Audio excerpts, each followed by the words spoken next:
In the headlines, Central Bank orders banks to open for business on Saturday and Sunday as part of moves to make Naira available. Appeal Court dismisses PDP suit against Tinubu Shettima over alleged double nomination. Chrysalin School staff vendor to face charges for student's death. And on the foreign scene, Hotel Rwanda hero Paul Rusesabagina released after more than 900 days in prison. Hello and welcome to Trust TV News Update. I am Ibrahim Yusuf.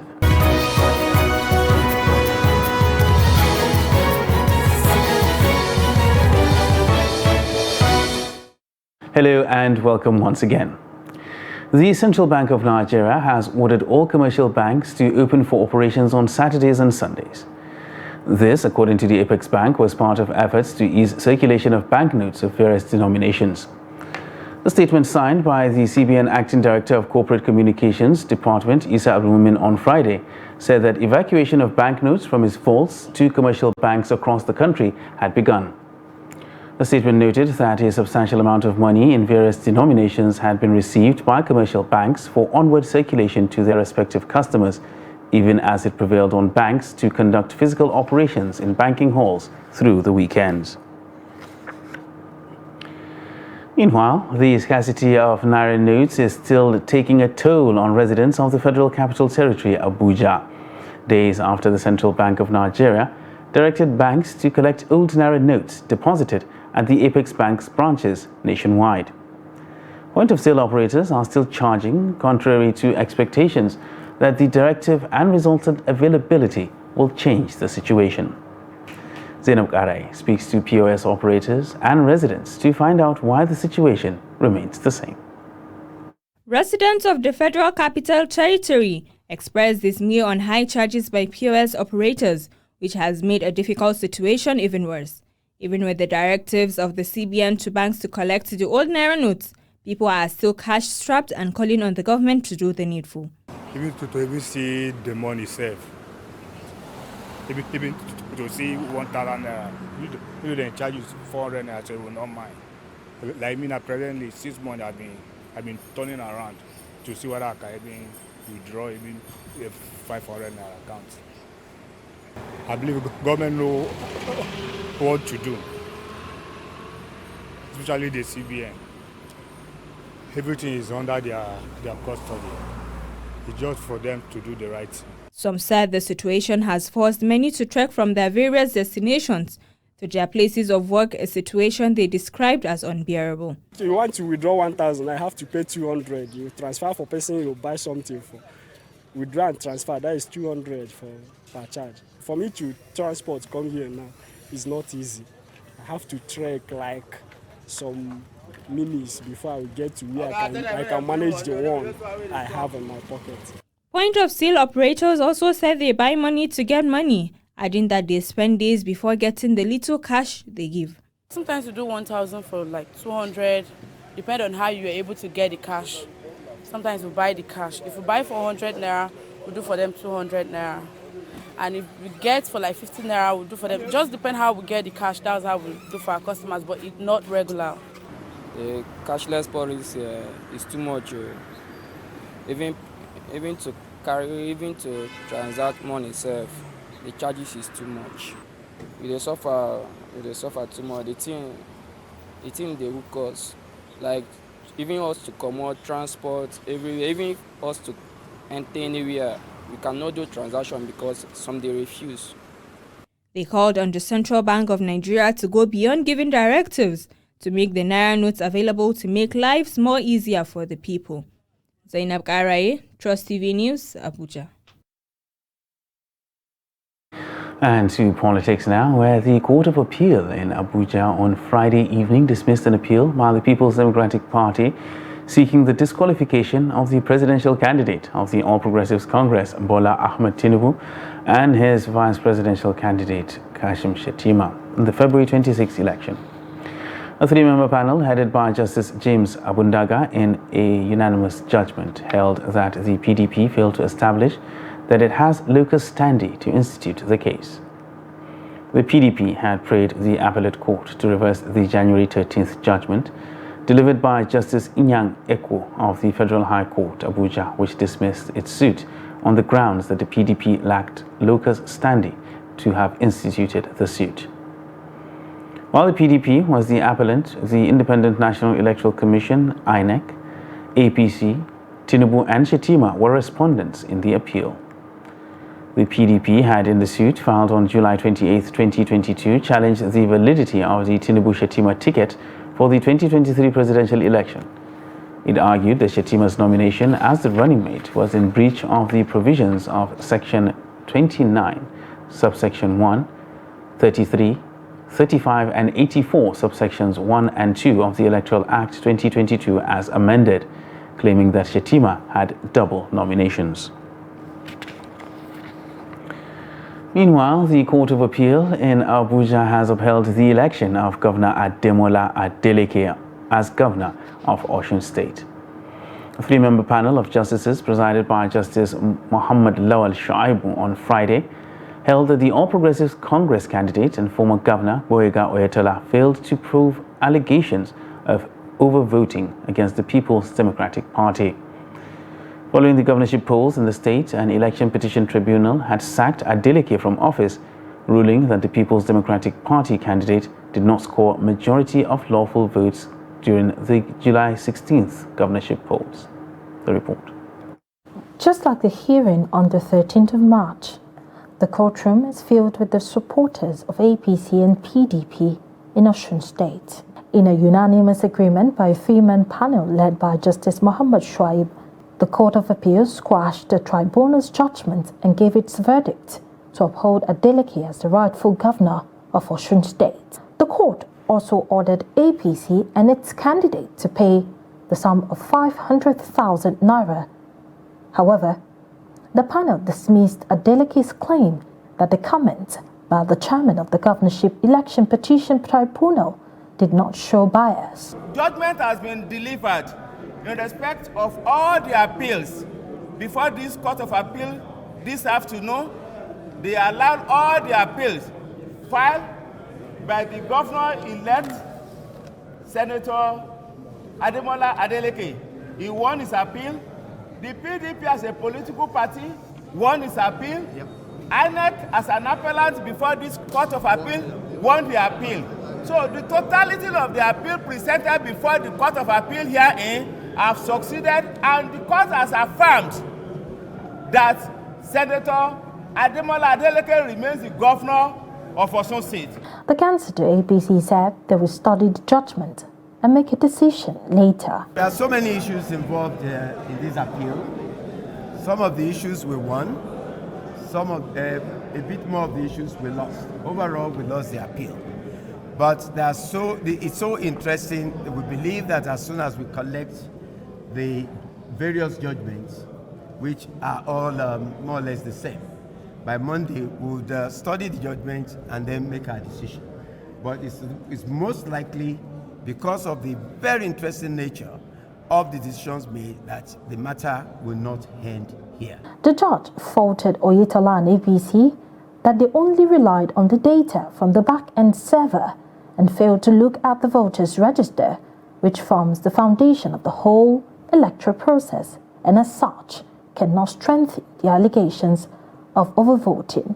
The atmosphere around the appeal court is still on an upbeat mode after the judgment.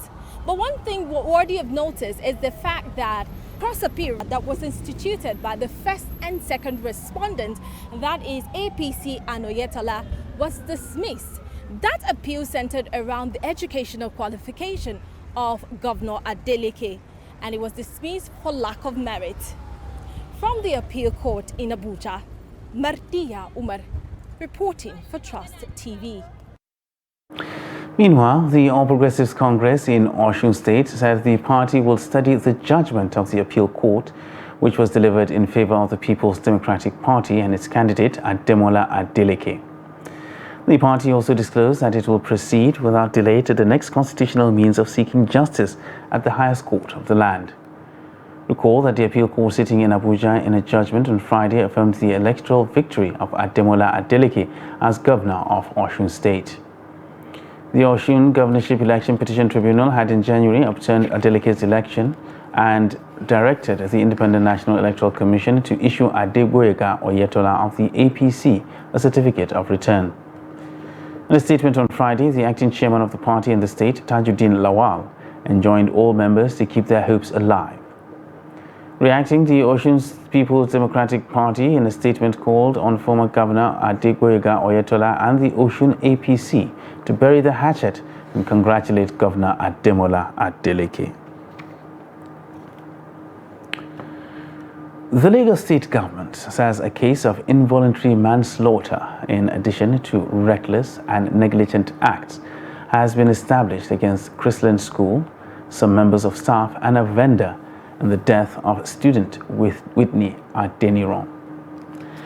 The Office of the Director of Public Affairs, Lagos State Ministry of Justice, in a statement on Friday, said the suspects will be charged with the offences contrary to sections 224 and 251 of the Criminal Laws of Lagos State 2015. Adeniran was said to have slumped during her school's inter-house sports on the 9th of February. After an autopsy, it was revealed that the 12-year-old died from asphyxia and electrocution. Following the controversial circumstances surrounding the student's death, the state government, through the Attorney General and Commissioner for Justice, Mayosore Onigbanjo, ordered a coroner's inquest into the matter to ascertain the cause of death.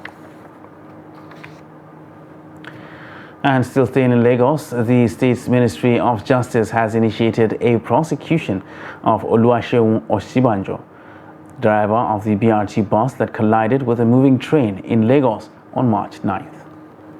The Lagos State Government said a prima facie case of manslaughter and grievous bodily harm was established against the driver, who will face a 16-count charge. According to a statement signed on Friday by the Director of Public Affairs in the ministry, Grace Alu, the incident, which involved Lagos State Government staff heading to work in the staff bus and passengers of the train, resulted in 6 fatalities, with about 96 others with various degrees of injuries. While noting that the office of the DPP would immediately file charges against the driver, the statement added that his arraignment before the Ikeja High Court would be delayed until he is fully fit to stand trial, having sustained serious injuries during the accident.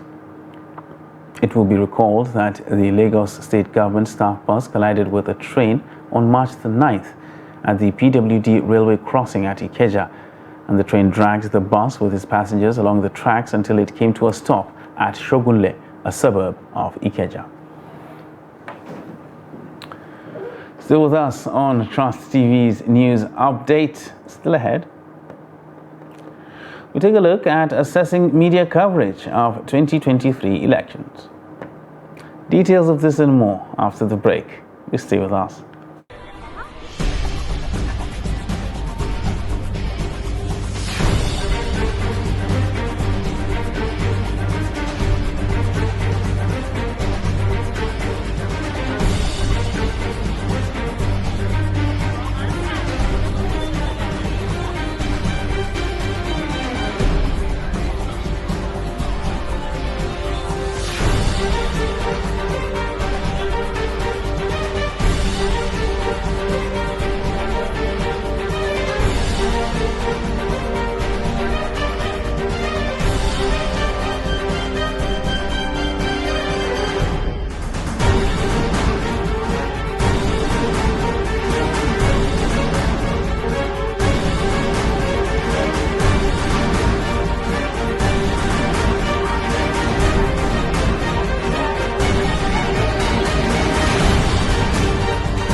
TV, documenting the Nigerian story.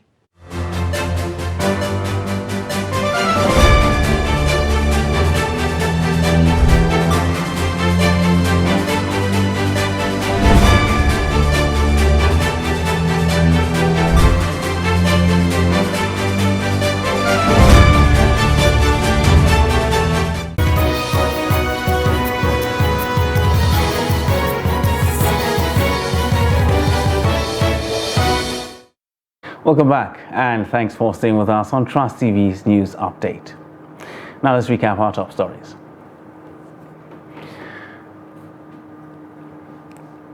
CBN directs banks to open on Saturdays and Sundays as part of moves to make Naira available. And appeal court dismisses PDP suit against Tinubu Shettima over alleged double nomination. And in other news, the Senior Staff Association of Electricity and Allied Companies has expelled its immediate past national president, Chris Okonkwo, from the union.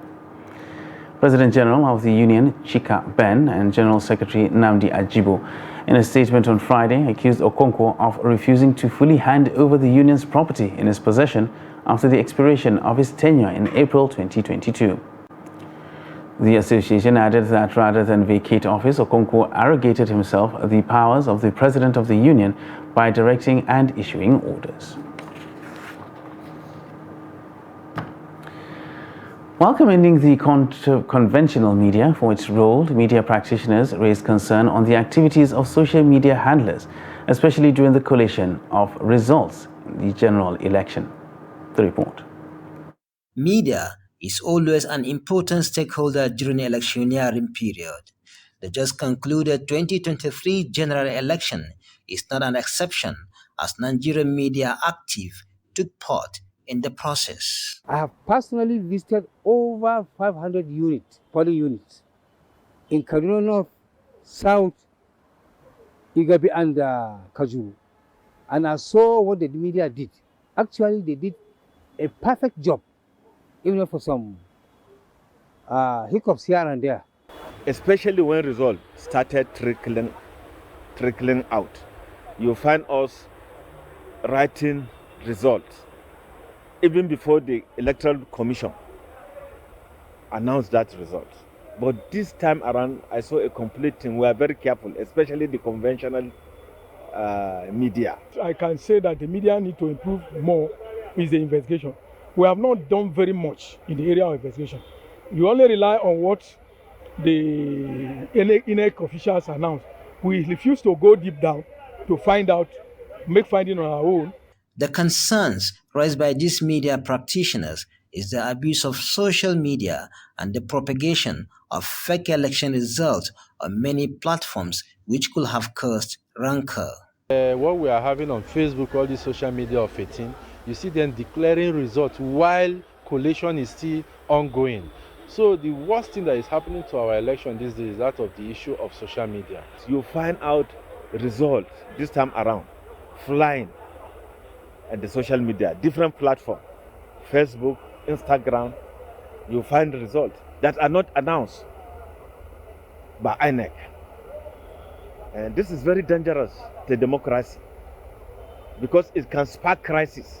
To avoid breakdown of law and order ignited by false information on social media platforms, media practitioners say activities of users of social media must be closely monitored and countered.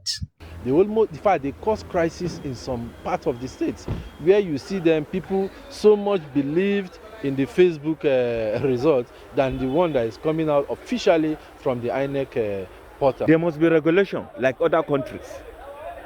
You have to regulate it. But in Nigeria, we allow the social media to report whatever they like.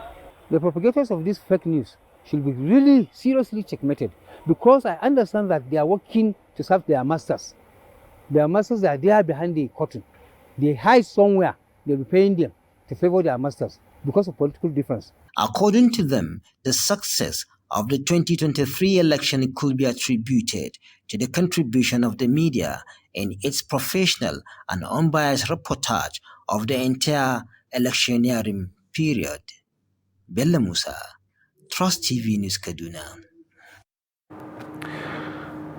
And now for a look at the foreign scene, where Rwandan government critic Paul Rusesabagina, whose efforts to save people during the 1994 genocide were portrayed in a hit Hollywood film, Hotel Rwanda, has been freed from prison after more than 900 days behind bars. Rusesabagina was released late on Friday and will return to the United States after the Kigali government commuted his 25-year sentence on terrorism charges. His detention sparked criticism in the West and among rights groups and highlighted Rwanda's record for crushing political dissent and free speech under President Paul Kagame. Rusesabagina was jailed after he was found to have backed an armed rebel group in a trial that his supporters denounced as a sham. The 68-year-old has been in failing health, and his family said he was tortured during his 939 days in detention. US President Joe Biden welcomed Rusesabagina's release, calling it a happy outcome. And in sports, the Super Eagles of Nigeria lost by a lone goal to the visiting Wild Dogs of Guinea-Bissau in the first leg of their AFCON qualifier played at the MKO Abiola Stadium. Trust TV's Adini Ajishafe has more. Super Eagles controlled the pitch from the blast of the whistle in the early minutes of first half, showing dominance and control of the match against the White Dogs of Guinea-Bissau to the admiration of Nigerian supporters. The game plan of Jotos were equal to the task, absorbing all the pressure from Super Eagles despite being pressed to defend always. The White Dogs came out with much determination to hold Eagles. Troyes of France Mama Samba Balde broke the deadlock in the 29th minute to beat Nigerian goalie Francis Uzoho to a goal. The combination of Iheanacho, Lukman, Chukwueze and Redwood Osimhen could not yield result as all effort to equalize proved abortive till the first half ends. Second half saw the emergence of Paul Onuachu for Iheanacho and Moses Simon for Ademola Lukman to add more sparks to the attack, which seems to pay off with Onuachu nearly making it up for Eagles in the early minutes of the half. In the 52nd minute, Offenham defender Kevin Akpoguma had a collision, which led to an injury that took him out for Semi Ajayi replacing him. In a build-up searching for goal, Nantes of France Moses Simon missed a close sitter in the 55th minute, which could have equaled the tally and went wide. Onuachu's close shot also went wide in the 77th minute in another opportunity for Super Eagles to get an equalizer while the Jotos held on. Experienced keeper Ahmed Musa came on for Samuel Chukwueze in the 83rd minute with the hope of getting an equalizer against Guinea-Bissau to no avail. Bissau goalie Asvedo Mendes was up to the task towards the end with much pressure on the goal area, yet he kept well to push out Eagles from scoring till the end of the match to earn 3 points for the White Dogs. Reacting to the defeat, Colin Ajibola said Eagles were lackluster with Coach Pizarro wrong tactics. We thought having defeated this same Guinea-Bissau during the last AFCON, perhaps coming to Nigeria, our own fortress, we should have coast home to victory. But unfortunately in the 29th minute, that defensive error came from our own team and they took that chance. A lot of factors are responsible. Another football enthusiast, Abdulkadir Adedapo, expressed his satisfaction at Super Eagles' playing style while calling for a better performance in the return leg. Well, poor performance from the Super Eagles of Nigeria. I must admit that this is one of the worst games I have seen by the Super Eagles of Nigeria. And after losing to Ghana in this same pitch, and of course the first time the fans returned, we also lost by a goal to nil. Super Eagles' defeat dropped them to second place, while the Jotos climbed to top with 7 points to Eagles' 6, ahead of the second leg in Bissau on Monday. That's Sport News. I'm Adeni Ajishafe. And with that sports update, we wrap up Trust TV News Update for this hour. For more news, you can subscribe to watch us live on YouTube and follow us across all our social media platforms. I am Ibrahim Yusuf. Thanks for watching.